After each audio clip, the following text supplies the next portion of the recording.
Maura Garcia. Wow. I mean, worth the wait. That's what I would say, worth the wait.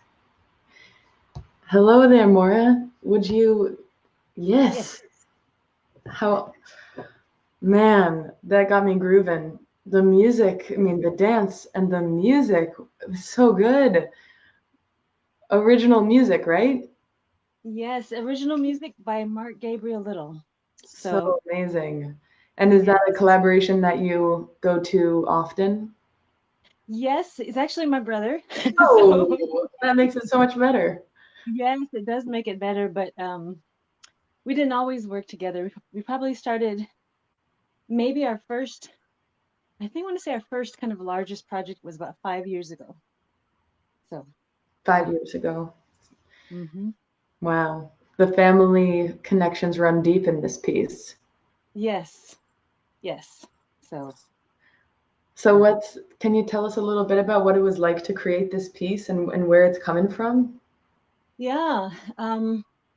So I have another piece called "They Are Still Talking" or Mhm. "Si Woni Chalagi Gati." Um, and actually, I didn't even introduce myself. Nui dai dawudo aniki lohi digi yawi chi chalagi naule chi madamaski. Uh, I'm Maura Nui dai Chalagi Gati, Long Hair Clan Cherokee and Madamaski.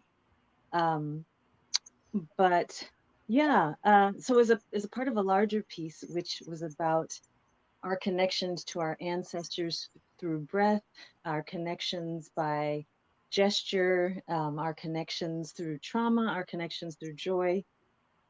And then I started thinking about those were more like about the long ago ancestors, Mhm. maybe ancestors from 10,000 years ago that we never even met, but they prayed for us.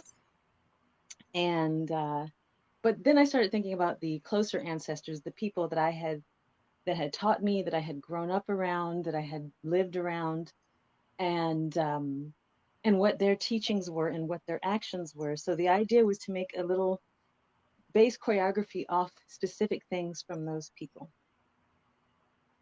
Yeah. So um, one of the pieces where I'm lifting up my legs and I'm falling over it, I had my cousin Mitty, call it my grandma cousin. She's like grandma.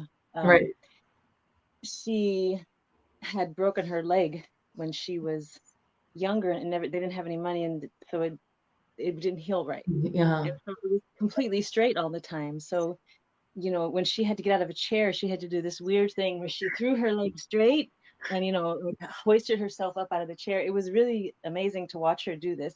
Yeah. And she didn't even when she had other mobility problems, she didn't want help with that. She said no, because if if I get help now, then I won't be able to do it later. Right. So, hmm yeah. So that's where the idea for the piece came from. It's from either movements or teachings from different people. And that's such a close way to meet a person through that gesture. Like that's so informative Mm. and personal and everyday and casual, but full. And you have those numbers that you did with your hands. What's Yes. the significance of those numbers? Yeah. And before I forget, I want to just say on IG Live, I'm going to be talking with the composer, my brother, Oh, at, at 10 o'clock Eastern time. So we'll be going live. tonight. Yeah, tonight after So the that's show. the after party. Yeah, that's the after party. Perfect. But the numbers 4 and 7 are very important to a lot of Native people, to us as Cherokee people, to a lot of Native people in general.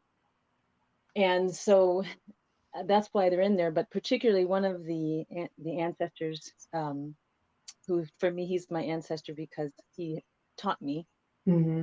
even though he's not my blood ancestor, was Andy Gertie, Josai Jigesa, and he, he was one of those teachers that always because he was also a professor. He was, a teacher at Haskell Indian Nations University in Lawrence, Kansas, and he would repeat himself sometimes. So you know how teachers will always repeat himself. And when he was just talking, he could be talking about anything, but a lot of times he'd come back to 4 and he'd say, well, 4 and 7, those are very sacred numbers to Indian people. And he would go on and tell some other story. So that's in his honor, just remembering Mr. Gertie, the 4 and the 7. So. And I love that too, because one of La Mama's buildings, well, really two, but so La Mama has 47 Great Jones Street and Oh. 74 East 4th Street. Oh, wow. So we Lucky. got the 4s and the 7s going on. Yeah. Yeah, cool. Maura, so good to meet you through your ancestors and through this amazing performance, which I hear was the first you've done live in quarantine. Yeah. My last performance was at Caldera Arts in Oregon, Sisters, Oregon. It was I just finished a residency, and it was the residency showing, and it was a huge, beautiful space with beautiful wood floor, an open window with the woods and mountains, and all these people showed up from all over, and so it was a full audience. There were people standing in the back. So that was my last time performing. It was about 2 weeks before shutdown. I'm glad it was. I know.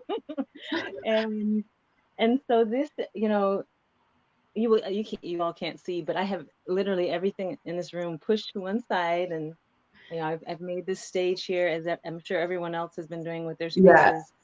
Yeah. So it's very different, but I'm just as happy to be doing it because it's nice to do something. It was nice to do something live. Yeah. I feel like we should all share our behind the scenes setups, like the photo of the non-stage that makes the stage possible. I don't know if I'm going to do that. Yeah, there's a reason it's not on stage. Cool, Maura. You're amazing.